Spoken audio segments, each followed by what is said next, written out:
Welcome to everyone. For those who don't know me, my name is Dr. Amy Propel, and I am the director of UF's Center for European Studies.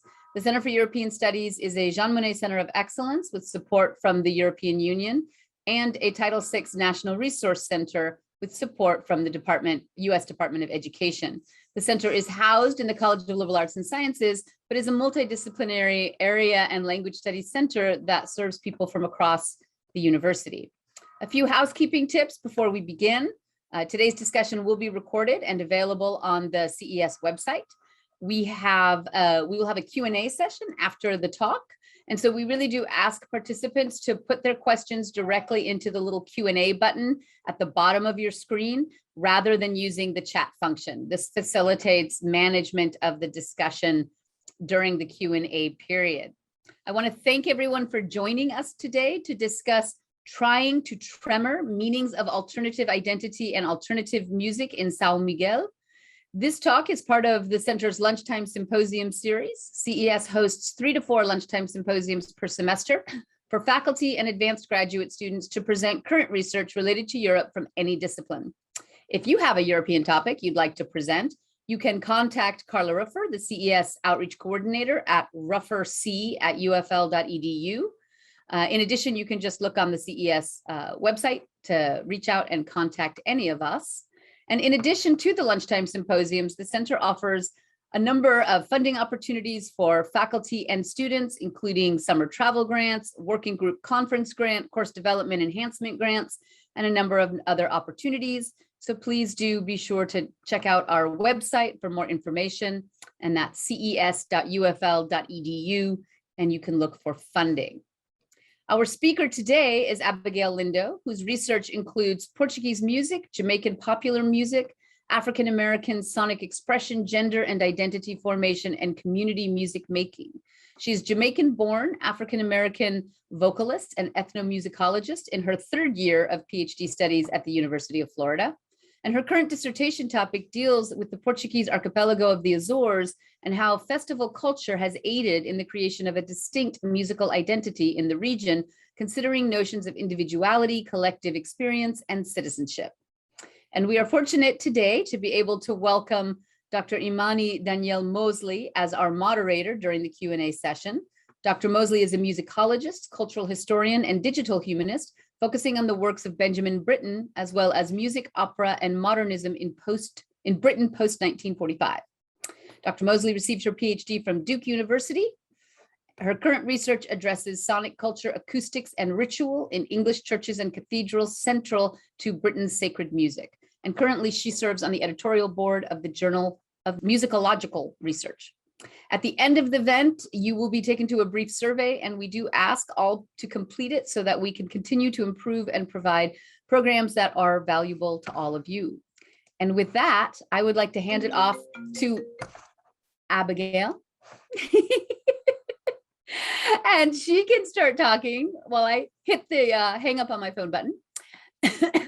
And I will mute myself for obvious reasons and listen in avidly as Abigail takes the stage.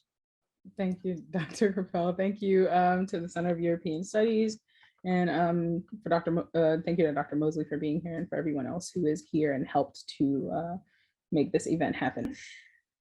There's no ethnography that does not impose. I meditated on this thought throughout my visit to São Miguel, as I interacted with residents and concert goers, as I walked to different venues and felt the gaze of strangers, and on the road as I drove from town to town to attend concerts and view installations. I was on the island for 1 week to attend an alternative music festival called Tremor, and scout areas on the island where I intend to conduct my dissertation fieldwork in the coming academic year. A week would be brief, but it would be time well spent. The experience proved to be unpredictable, uncomfortable, and beyond insightful, provoking realizations about things I had not previously considered. I glimpsed the distinct Azorean Portugueseness that my dissertation work aimed to better contextualize, but found that it remained somewhat one-sided because residents framed their existence with expected bias as something elevated by insular existence. This was not something I really expected. I also did not think I would be confronted with my own difference and the recognition that I would exist as the other, a foreigner in an unknown land. This somewhat mirrored my experiences in the US, but still felt unsettling, leading me to unknowingly change how I presented my identity to function in the space, something I realized my interlocutors likely did with diverse motivations. How did my own process of acclimation affect the flow of my work or the notes I took? Was my difference beneficial, or was the emotional process of recognizing my isolation a hindrance? What if both realities hold truth, and how do I approach the idea of writing an ethnography with this knowledge? I arrived in São Miguel, the largest of 9 islands in the Portuguese autonomous region of the Azores, on a Sunday afternoon, I intended to spend the week there collecting sounds, collecting experiences, categorizing them, and then making meaning. This broad idea encompassed audio recordings of walks in different regions, along with recordings of events I would attend as part of the Tremor music festival, which would begin on Tuesday afternoon and end on Saturday night. Using interviews and my own interactions with participants in music in different venues, I would craft a narrative of the experience, detailing prevailing themes I observed that seemed worthy of discussion, as if I possessed some supreme knowledge of what is worthy or not. I would create what anthropologist Clifford Geertz calls a thick description in my ethnography, a fiction of the region and of my experience of the space during my brief visit. I was heady, I was eager, I was wrong. Upon landing, I learned that my luggage was lost and that the car rental location was not at the airport as described. I was restless after over 12 hours of travel and felt the eyes of what felt like every passenger and passerby on me as I moved through the airport and city spaces. My colleague, who I'll call Annalisa, arrived to meet me before I had to pick up my car. We went for coffee by one of the island's many beaches. The air was clean and light, and the breeze was constant. In the airport and in the small beachside coffee shop and eatery, I heard familiar sounds of American popular music, specifically songs by Ariana Grande and Justin Bieber. I was not extremely surprised given the global influence of American artists, but this trend continued in a surprising way. This observation, combined with the sight of Azorean and American flags side by side, and numerous McDonald's and Burger King billboards, led me to the realization that São Miguel has strong visible and sonic connections to the US. I wondered how deeply this connection permeated the cultural identity of residents. Another early observation, I was a brown face in a sea of white faces. I was a large Black body in a sea of slender white bodies. I stood out in a noticeable way. This was not a new concept, but was more pronounced on the island because I saw no other Black faces. Naturally, I was constantly observing my surroundings for another brown face. Was I wrong to do this? I felt a different type of sadness, a different kind of isolation in being so racially distinct as I traveled alone, something I'd never done. I did not understand how this would affect my focus as my visit progressed. I initially shook it off, only to keep it in the back of my mind throughout the entirety of my visit. Later that day, I picked up my vehicle, a petite 4-door smart car that was automatic with the spirit of a manual. This meant that the car automatically performed its manual functions, something that was especially evident as I scaled the abundant hills and mountains that were part of the diverse geography of the island. After I met with Annalisa, I was on my own in Punta Delgada, the city center of the small island and the capital of all the Azores. It was quiet, eerily still. When you were not by a coast to see and hear the crashing waves of the Atlantic, you were surrounded by the silence of city streets, walking or driving on narrow, often stone streets, sandwiched between towering 16th and mid-19th century buildings, many of which maintained their appearance from their original facade. I later learned the empty streets reflected the reality that majority of people on the island did not work on Sunday and instead spent time at home with their families. They took it seriously. I killed time before I could check into my hotel by visiting an interesting museum that celebrates both the rich history of Azorean Catholicism, as you see in front of you, and the legacy of researcher Carlos Machado, with his taxidermy on display.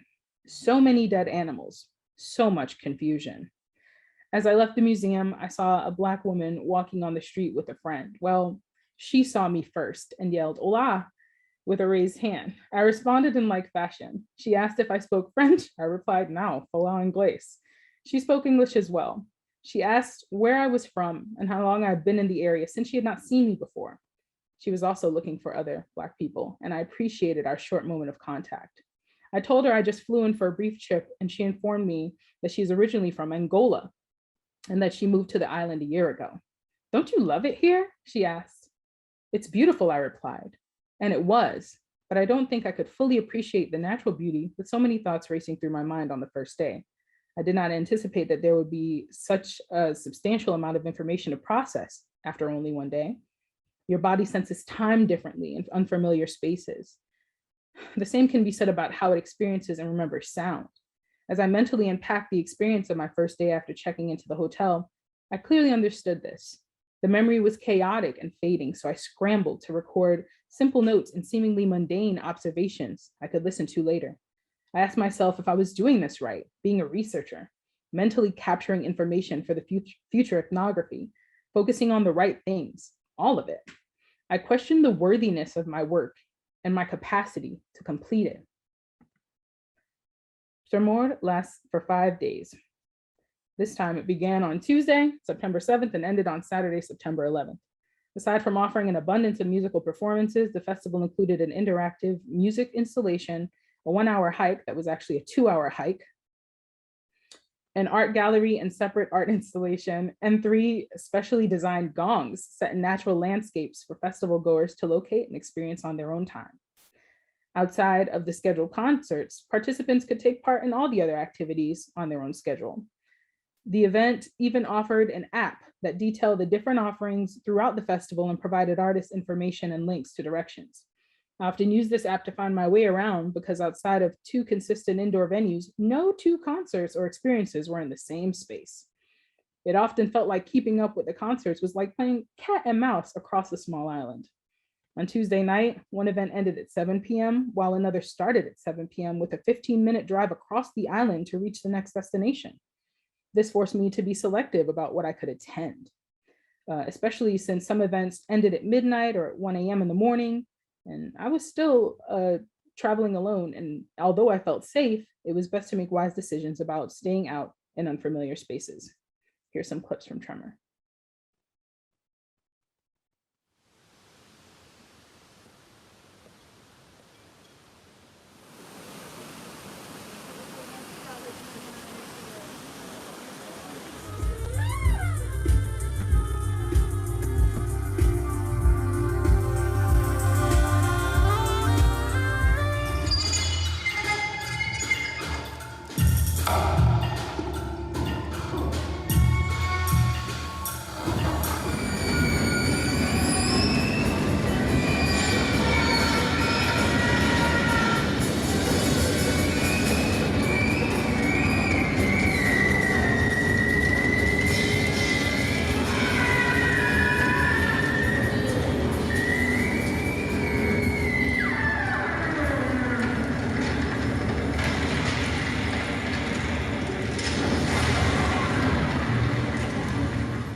I wanted to write about my interlocutors and Azorians without essentializing them or creating a dichotomy between them and some generic American idea of Western culture, an imagined category that I did not fit into.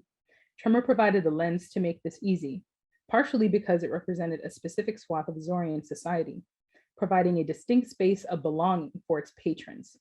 These were not people that I passed at the pineapple plantation or another tourist attraction for Europeans on a quick holiday, nor were they the working class people I encountered at the museum or in the city center. Tremor is a boutique festival, welcoming music lovers of all ages and backgrounds, but it seemed to attract a specific audience, many with similar beliefs. The majority of individuals I had the pleasure of speaking with were liberal. Many were raised Catholic, but were not very religious. Many made good money in creative industries, or some did not discuss their careers with me. Many were in their late 20s to mid 40s, hipsters in their desire to consume arts and goods that were not mainstream. They smoked cigarettes. Well, most of the people that were on the island smoked cigarettes and enjoyed engaging in healthy debates. They were friendly for the most part, especially when they were encouraging me as I nearly died on a 1-hour hike that was actually a 2-hour hike, where many of them barely broke a sweat. They enjoyed talking to me about Trump and American culture and did not hesitate to distinguish themselves from Lisbon or continental Portugal more generally. They were proud without pretension, but with mention to specific facets of Azorian life. They wanted to be different in their Portuguese identity and touted the simplicity of life in São Miguel, told me how I could feel, safer on the island than in America. Some also made an unprovoked effort to let me know that even though I did not see a lot of Black people around, the majority of people on the island were not racist. This was interesting, how these individuals told the story of their home and what they felt it was most important to elevate as they revealed aspects of their identity. Despite the many similarities I described, there was a wealth of diversity blended into the commonalities, something made obvious in participants' responses to musical stimuli, especially in an outdoor setting. The music itself was beautifully diverse, but the majority of performers were separate from mainstream pop or rock music. This was intentional in the structure of the event. According to Kitash, one of the event's original organizers since the festival began in 2014, and by far the most elusive man on the entire island, quote, "People don't come for the names," end quote. By names, he refers to major artists or big names, which would be more expensive to book. On the last day, I arrived after the first set of performers. When I asked a man I recognized from a previous event about the show I missed, he just said, it was some generic rock band.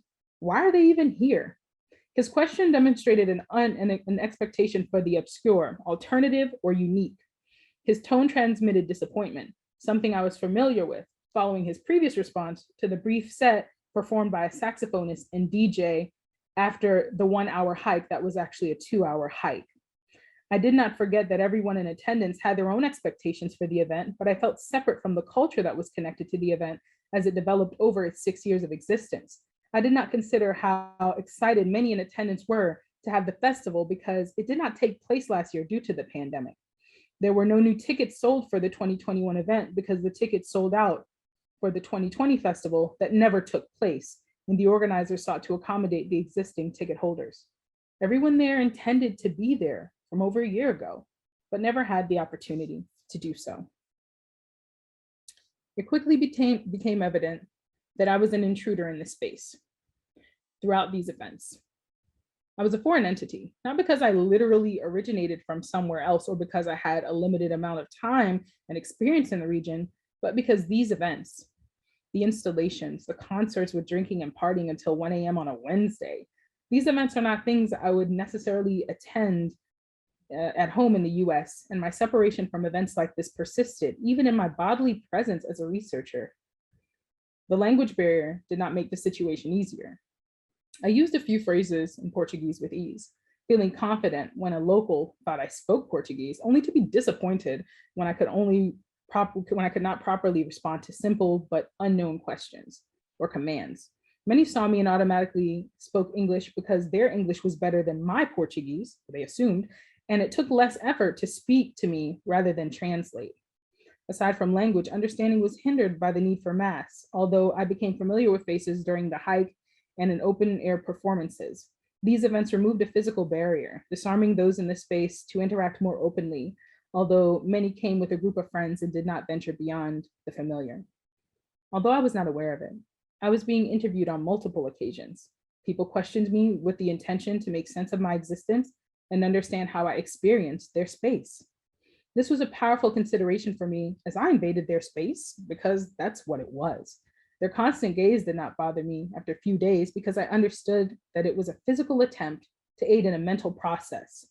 That is, the process of understanding who I was or what my intentions were. I say attempt because there's no amount of staring that could provide them with answers to questions they were possibly asking about me, although it could help them to become more familiar with my appearance. When I understood their apprehension, I welcomed questions, especially as an alternative to their gaze. I recognized non-Portuguese or non-Azorean visitors because many of them didn't stare. It was as if at a distance, I could easily identify them because their unmasked faces would smile back at me when I smiled. These were brief moments of contact since physical contact was removed, and this was something I also missed. The idea of concert goers and other locals acting as ethnographers is not strange when I consider the fact that there is an exchange of power when someone enters your space as a tourist or or as a visitor. Would it not be justified for you to ask questions in the form of vetting a stranger, a way of determining if they are safe or capable of telling the story of who you are and what your space represents in all of its splendor or squalor? You have dominance as an individual with cultural connection to the space, who benefits from its resources and possesses localized knowledge of the space and individuals within it. It is your choice to welcome or exclude me, some foreign entity, someone seeking knowledge of your space and potentially of you. You possess agency to share your localized knowledge and to add to the fiction that will be my ethnography. You can tell the story of who you are and how you have lived on and with the island without scrutiny, because I hold it as a truth in the fleeting moments of my brief visit. This is especially true for the two people I met who were raised on the island, but went to college and lived many years after that in mainland Portugal, likely in Porto, Coimbra, or Lisbon. They are visiting the Azores, but currently reside in Portugal and use the space and time occupied in and for Tremor to remove themselves from their real lives, or at least that's how they describe it, like a vacation from one version of themselves. That must be what I was experiencing, as I thought differently and acted differently during my visit. Outside of this space, I did not greatly consider how my appearance, action, and speech were perceived because I was never so foreign.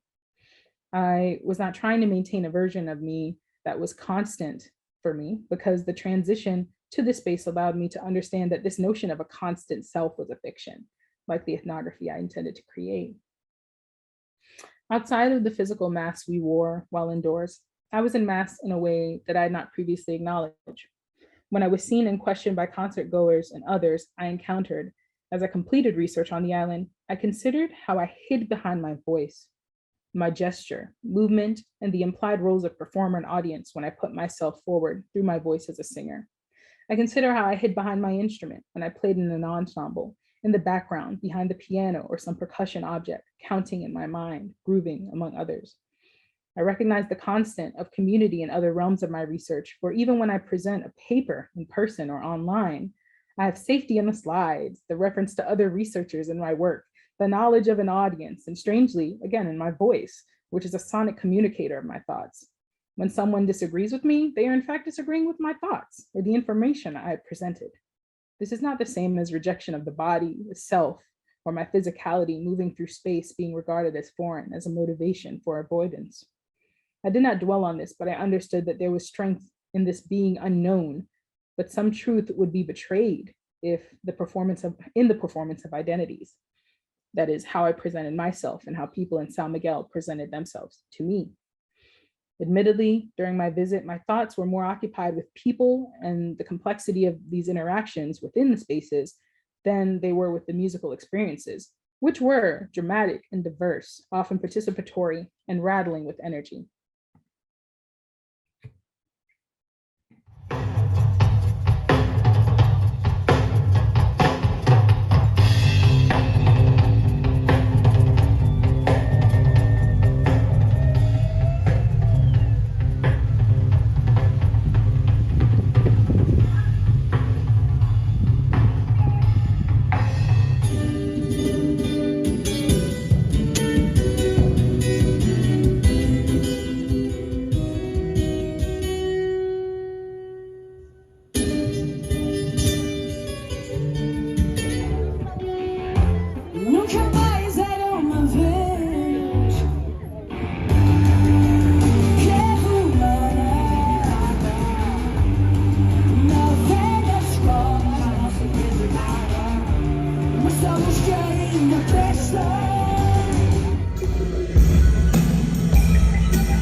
In April, I plan to return to São Miguel to attend the festival again. I'll also speak with instructors at the small conservatory and visit the University of the Azores, the only university on the island, and the institution where I will be teaching a course during my 8 to 12-month period of fieldwork scheduled to begin in fall 2022. I will carry the realizations I've discussed, along with a renewed zeal to capture identity and the musical culture through a feminist lens, that is, considering the impact of how power is distributed and the agency of my interlocutors in the space as I produce my ethnography.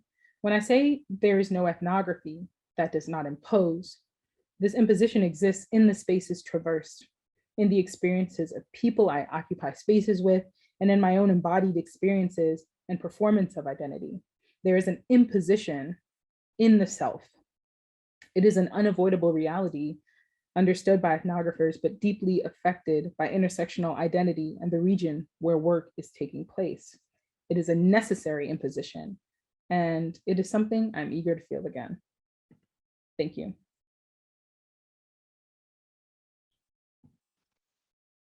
Thank you so much, Abby.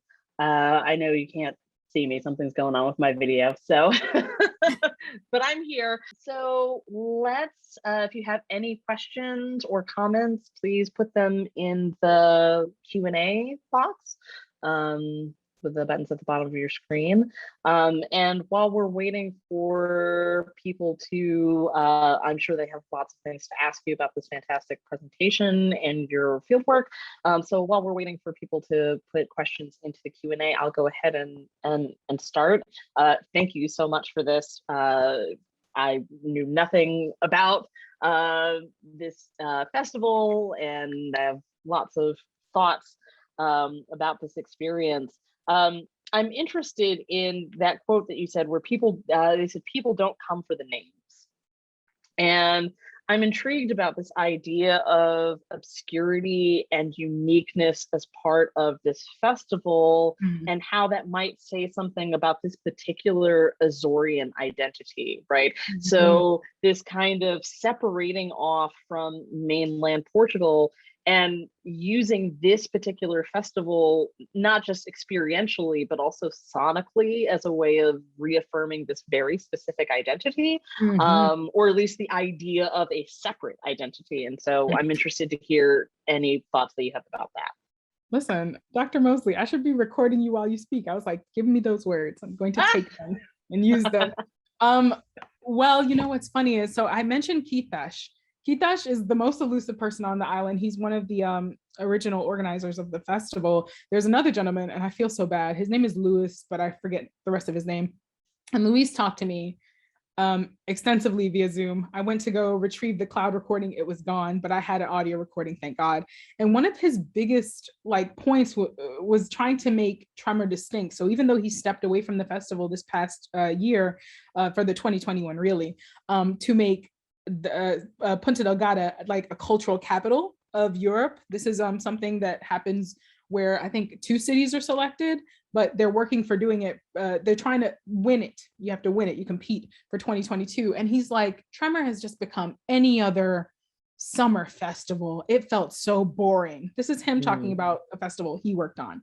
He's like, most of the artists are from Europe or right here, and they're, Portuguese, and they speak Portuguese. He's like, that's not what this is about. And I'm sitting there nodding and listening, because in years past, it's been basically, if there's a time slot, there are 3 different performers. It was always one performer this year. And I don't know if that's just because of the pandemic, but there's a certain disdain that occurs with it being like something else. And I think because of their insular existence, they want to be distinct from these other things. And there isn't a way, there's an intangible nature to attempting to write or simplify the complexities of why. So I want more time to look and understand maybe what necessitates that.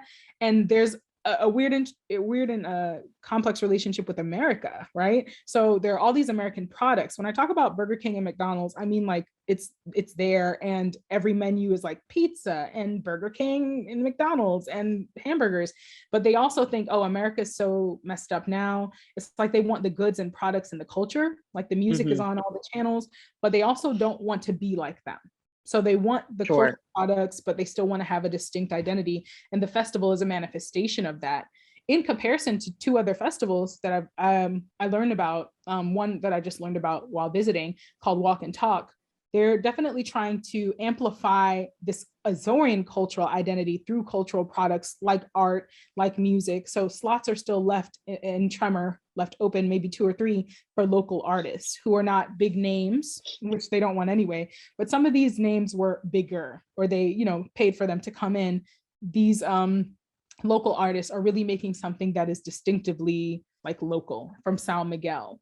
So I don't know if it is encompassed in just the way that they play the guitar. One of the performers you viewed played the viola de terre, and that's an instrument that's specific to the Azores. And I don't know if the festival will continue. I think in relation to your comments, I don't know if it will continue being the distinct thing it is kind of to its detriment, because it's been written about in a way that creates this kind of exclusionary, anti-mainstream, I use the word hipster in a way, lineup and set of experiences with intentionality. And I think that's powerful, but I also don't think it applies to everyone in the region. So I'm going to dig deeper with the other two festivals they have. One of them being Burning Summer, and that one attracts a lot of DJs and artists too. Okay, yeah, thank you. Dr. Capel, I see you have your hand raised. Yeah, I'll go ahead and ask my question while you do what you need to do technically. Thank you. So my question, Abigail, thank you for the presentation. Something that you just said in your response to the first set of comments raised a question for me, and that is, do people in this area in the Azores view European identity as other, or do they view it as self, right? When they're trying to think about this is us and this is them and this, we don't want to be like them, is the them European? And is it a holistic identity? I study the European Union, right? So it'd be really interesting to me if people view Europeanness as a single thing, right? Even if it is othering it, because of course that's the battle, right? The ongoing battle is this creation of European identity. And so it would be interesting to hear your perspective on that from this cultural space. I really love your question. And I feel like I can't fully answer it because I don't know if my line of questioning was built that way when I spoke with them. But what I did understand was that their identity is so tethered to place. The interlocutor I mentioned, named who I called Annalisa, one of our earliest Zoom conversations, she said, I only felt like I was from Portugal when I lived in Lisbon, right? And she's like, living here, I feel like I'm in a different country, but I know that we couldn't be a country on our own in the Azores. She's got a lot of like, not anger, but a lot of issues with how the government is structured. And her focus is more on Portugal to the Azores and Azores to Portugal versus Azores to Europe. And I still think the space feels very European in many ways, and how, I don't know, and how the time felt and how people spent their time and how they approach things like work and leisure. As far as what I've observed by spending a very brief amount of time in Portugal and in France and in Poland, it's still European to me in a sense, but it is very distinct. And I don't think that they think of themselves like as kind of in relation to your question, like European or anti-European, but I just think there's this very distinct separation between them and Portugal. So it's more limited. It's the motivation or the motivations for it that I'm more concerned about and want to figure out. But I really love that question and I want to think more about it. Thank you. And Dr. Mosely is back, so I will hand the mic back over to her. Thank you. So it looks like we do have a question in the Q&A. It reads, in reference to the fact of presence of American products on the island, have you seen anywhere if the products of local artists or musicians could be purchased anywhere or were endorsed by the organizers? Were there any exhibitions or other ways that could enable people to learn more about the cultural phenomenon? Anonymous attendee, great question. Yes. Listen, so Q-Pash is known all around the island, very elusive man. I only saw him once with his children and his like dad at one event, the Phobos thing, which you saw the pictures of, the interactive orchestra. He owns a record store on the island. So he owns the record store. He's helping with the European City of Cultural Capital. He's helping with a lot of different other festivals like the Walk and Talk I mentioned. And so he provides spaces for these artists to thrive. He also is starting a recording studio. So he's not doing it alone. A lot of the people who do Tremor help with these pursuits, but they also come from Lisbon. They come in for the festival and then they leave. But he stays there, even though he's not from there. The other person who started the festival is from there. And both of them have spaces where these artists can perform and do things on a smaller scale. But the record store is where all of these local artists and independent artists can sell their work, and people can buy tickets to this event. So I hope that answered the question. What a good question that was. Awesome. I see Carla has her hand up. Yeah, I'm interested in, you mentioned towards the beginning about gongs around the festival. I'd love to hear more about what those are and what the purpose might be behind those. I have a story. Okay. The purpose behind them. So Lewis, the other person I talked to, he made a point of saying, I started that. I started having music throughout the island that was just kind of independent, individual, and like with the soundscape of the island around you, right? I thought that was really powerful. This 1 hour hike that I took, that was really a 2 hour hike, that was actually supposed to be a sound walk.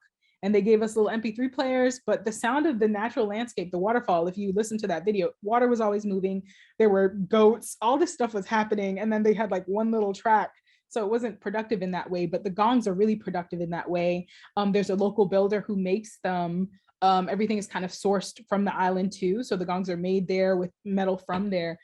But I went to find one of these islands one day, one of these gongs, Carla. And when I tell you, it was just like a dot on a Google Maps app, and I was in the middle of nowhere with cows. Cows are everywhere on the island. The milk is great. I just recorded a video, which I excluded from the other 2 montage video things, where I was just like, what am I doing? And there's just an open field behind me, cows over here, somebody's house back there. And, you know, they were just for people to interact with independently, but you had to go seek them. So they were nowhere near Punta Delgada. They were in parks, they were in fields, they were in open spaces, and I never found one of them. There. Yeah, I mean, that's really interesting. I was going to ask about the gongs. And so it's interesting that it was a sound walk, which, you know, can have varying degrees of success depending on how they're organized and how they're laid out. I mean, what did you feel like was from not just from the sound walk, but from the entire experience, this relationship between the concerts or sound in general, even though you didn't actually get to find one of these songs, and space and place? Because it seems like it's not just about the idea of soundscape, right? That it's something that's connected to all of the possible ideas and ideations of space and place, and how those things also in themselves like confirm or reaffirm identity. So did you feel like on this walk or in other moments during the festival that you were able to glean something about identity through a relationship of sound and space that they were trying to put forward? Oh, definitely. I hope I don't sound, I don't know if the word is ungrateful, but I wanted more of the natural aspect, not just like an open field and then there's like an electronic like DJ playing. That was one of my funnest things. I walked out, I was like, oh my gosh, this place is beautiful, glorious. There's a beach down here. There are a lot of other things. And then there's just an electronic DJ playing in a field, and some people may be dancing, but there's a lot of other things to focus on. The sound walk was interesting, or the hike, because the hike was supposed to be really low impact. As you can tell from how many times I mentioned it in the paper, it was a traumatic experience. I was out of shape for it. Some of them didn't break a sweat. They were cheering me on. They lied to me in Portuguese. I was like, is there more? They were like, 10 minutos. It's like 30 minutes more. And what made the greater impact was that natural like the natural sounds in the landscape.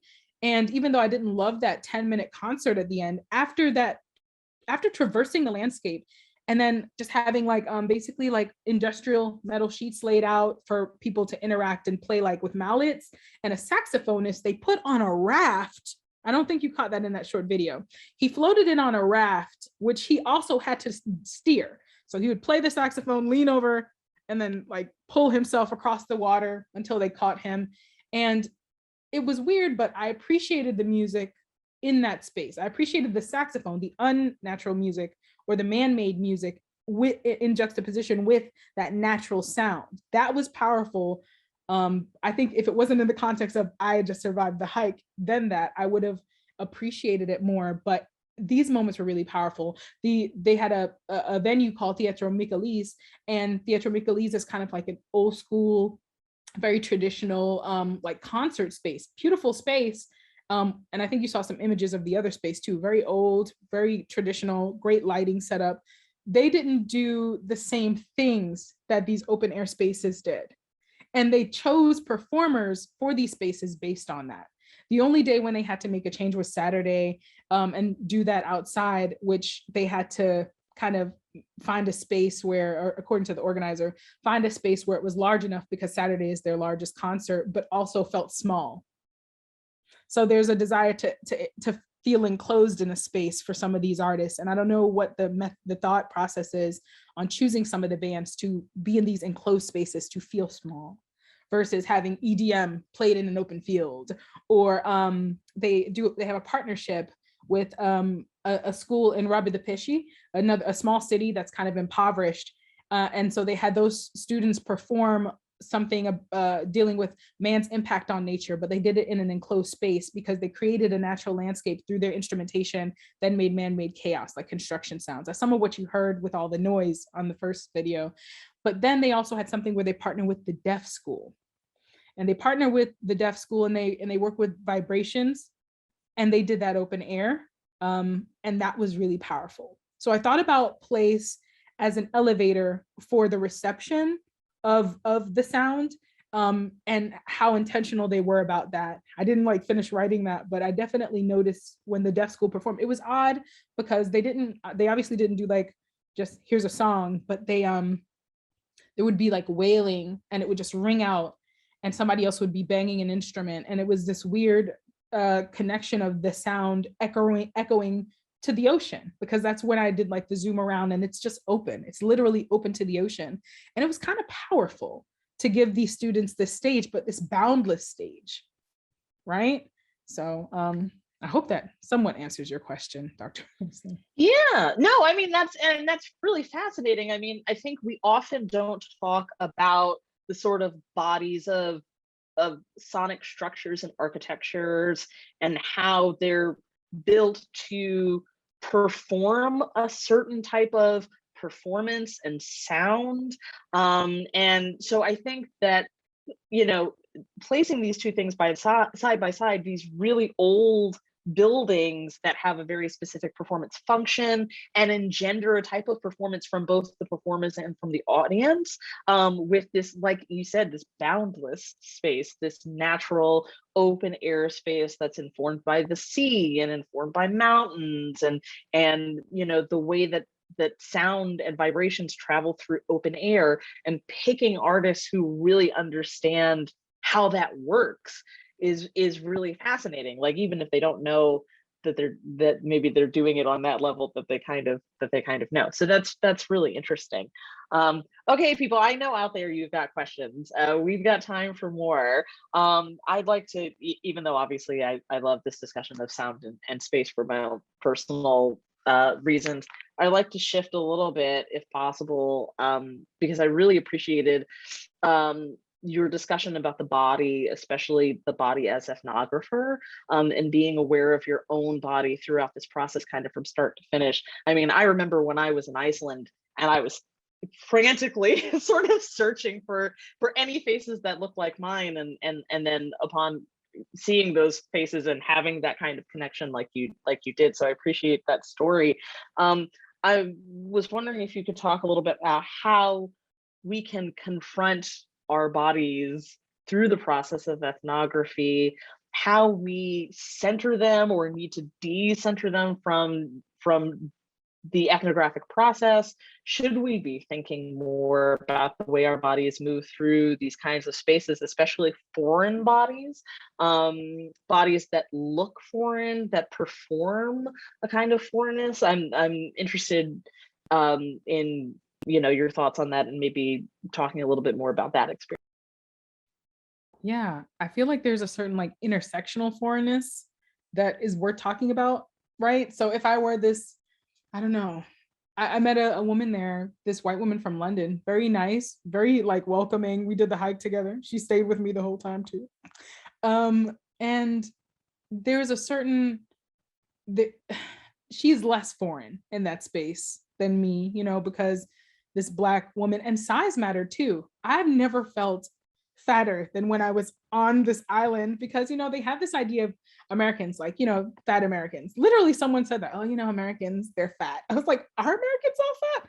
Because whenever I travel, I tell people I'm Jamaican because I've gone to Europe a few times and they don't like Americans, and I don't, you know why. But I felt big in that space, and I felt like a big personality too, because I wanted to be myself. And there was like a caging that happened where, because of the lack of representation, because of the lack of language ability, because of all these things compounded, I just felt like I wanted to hide in my hotel room, but I didn't, because I was there for a purpose. But I think that's really complex, Dr. Mosely. So I just wanted to be small and white, and I could stay a woman, but small and white. And my body, for me, moving through these spaces felt so obvious. And I felt more aware of sound and more aware of interactions when I was a body standing among a crowd, when I was a body seated at a distance in these like Ethnomusicology, when I was not moving through a space, not doing the hike, not in a big open outdoor area. And I mean, there were, you know, moments where I could still be small then, and I would sit and I would just watch, and I would set my recorder down, you know, the Zoom recorder, and just capture and write notes. And these were times of solace. And I feel like in this ethnographic process, it would have been more healthy for me to decenter myself from my body, because I want to experience certain things with it, but I don't want it to be the focus at any given time, if that makes sense. And I don't think we get a ton of training on it, not just in regards to our own ethnographic methods course that we get, you know, through the musicology department, but in taking another anthro course and talking about it more. I want more talk about this. I want more talk about embodying female identity, traveling, and feeling safe, and feeling known, and having different structures in place so that you can feel like when you're doing this field work, it is not something where I'm putting a lot of things at risk, my safety, the nature of my work.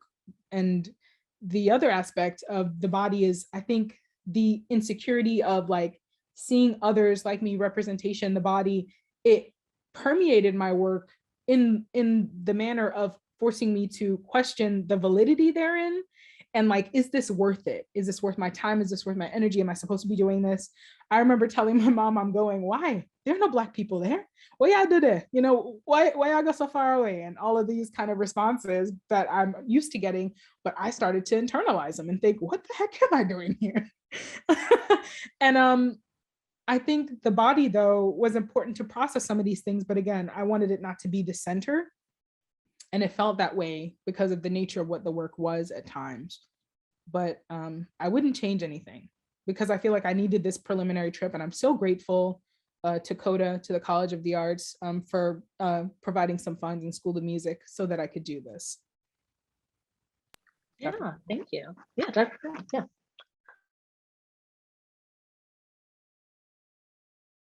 You're muted.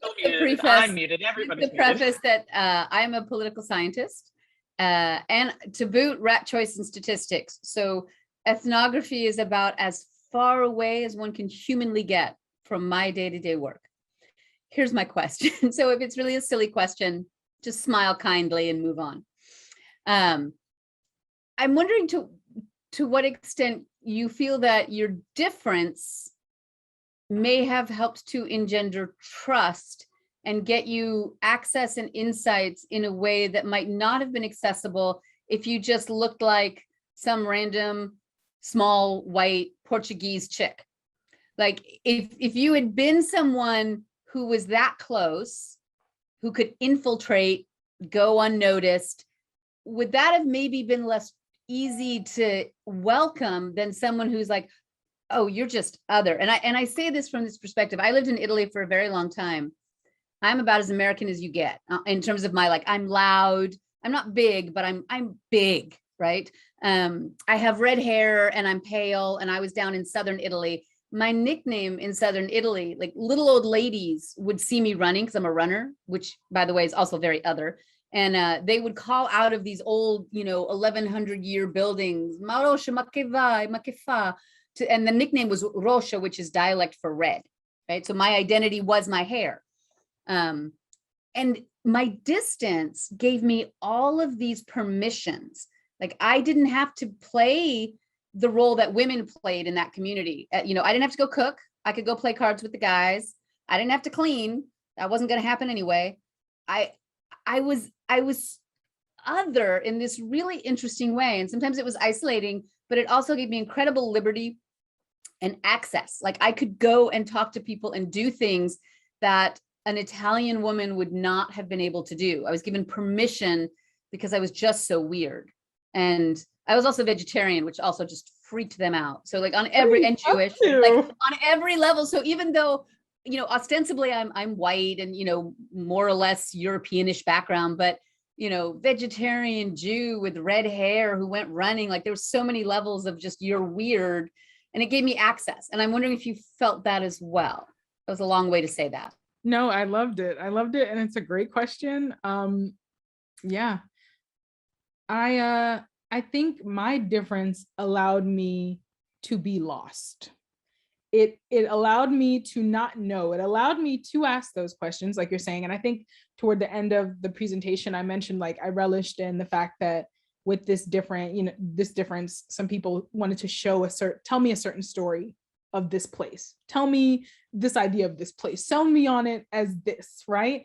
But there's a good amount of gatekeeping in some institutions. I talked about coming back to the conservatory and the university. They don't want outsiders in. They don't need them. They have something else going on. They are content without them. It took maybe 15 emails to get a letter of affiliation when I was applying for one of these funding sources. And it is like pulling teeth. And there's a certain separateness that so if I wasn't a researcher, if I just came in as myself, I think Dr. Kreppel, it would be more like what you're describing. But they get an email, I'm a researcher, I'm the person you spoke to. Oh, you're trying to figure us out. You're trying to understand us. You're trying to put meaning into what we do and how we live. Maybe we don't want that. And that's kind of some of what I received, even though people were friendly, some of them didn't want. That's why, again, I'm Jamaican. I'm just like this Jamaican woman traveling. They didn't want, there was a certain power dynamic where just the thought of me being in academia meant I was separate in a negative way because I was trying to possess an understanding of them that was outside of how they existed, or trying to frame their existence as something that it wasn't. So they didn't want a story being told of them in a way, that fiction, the ethnography, the idea of it. But being other allowed me to be lost. So I was lost all the time. In different ways, not knowing how to say this, not knowing where to go, not knowing which street. I parked one time, I bought parking for one part. They don't use that parking in 2 streets over. I got a ticket. There's all these little lost moments where people were very friendly with me because she's foreign, she's other. They would see me and, like I said, speak English automatically. So even though I was trying to flex my Portuguese muscle, I didn't need to. Everyone was basically, fluent in English. And it was kind of helpful, but sad.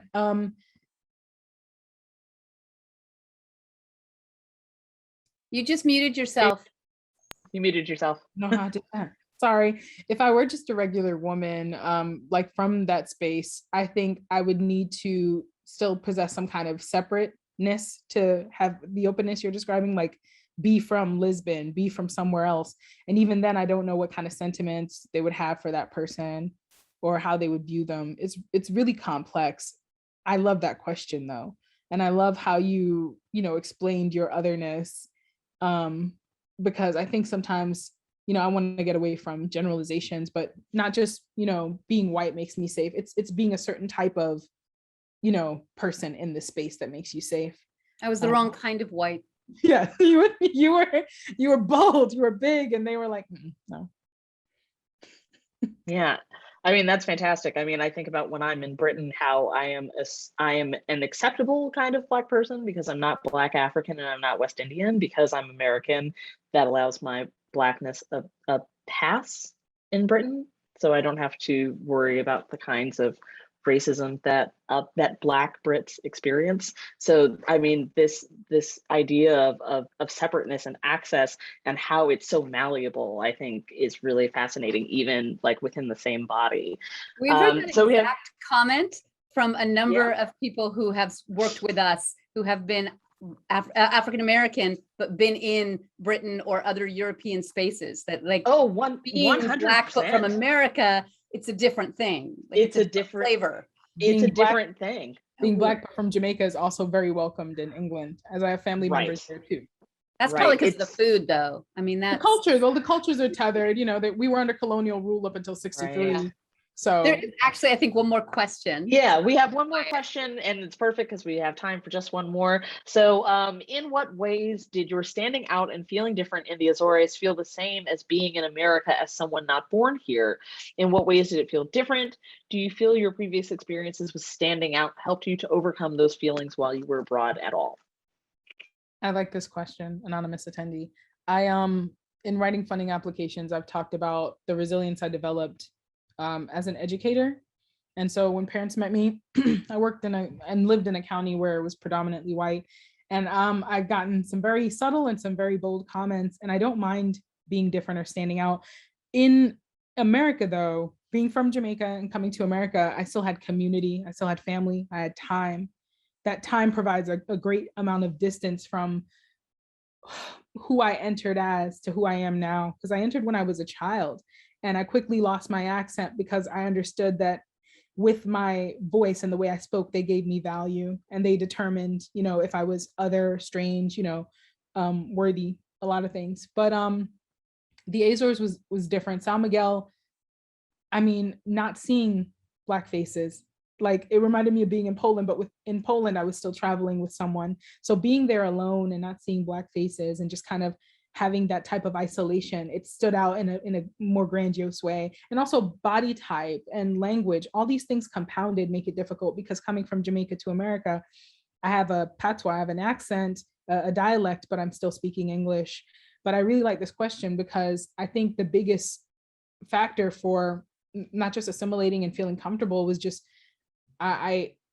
time, the passage of time and familiarity with the space and how I need to move through the space. But in America, I have no shortage of Black faces. So I still know that I'm seen and understood, and the history that we have with race and with African Americans in America, I understand. I don't know what the racial climate or culture and history is in the Azores, because no one writes about that kind of stuff. I just know the space wasn't inhabited, and it was by humans, I'm sorry. And it was, you know, taken over or claimed by Portugal as an autonomous space, where a lot of Portuguese people, French people migrated to the islands and called it home.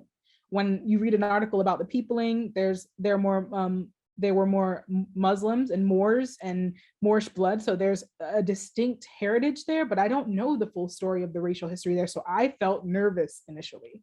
It was different, but I like the question because it's something that I've thought about a lot. So thank you. Thank you for all these questions. This has been wonderful. Okay, well, I think we are just about out of time and just about out of questions. So Abigail, thank you so much for being part of CES, but also for this presentation. Again, I encourage others to, well, I see Emily on there, so we got at least one other person who's benefited from CES. But, you know, spread the word, both for CES Lunchtime Symposium, but also future travel grants, FLAS grants, other opportunities, and certainly amongst faculty. I don't know how many of the people watching are faculty, but we really are trying to build bridges and have really interesting perspectives like this on different aspects of research and working, living in Europe. And I'm sure that your Portuguese, thanks to the FLAS, is stellar and will continue to improve. And please do remember to complete the survey on your way out. Thank you to everyone. Thank you again, Dr. Mosely, for participating and helping us with this. Have a wonderful day, everyone. Thank you.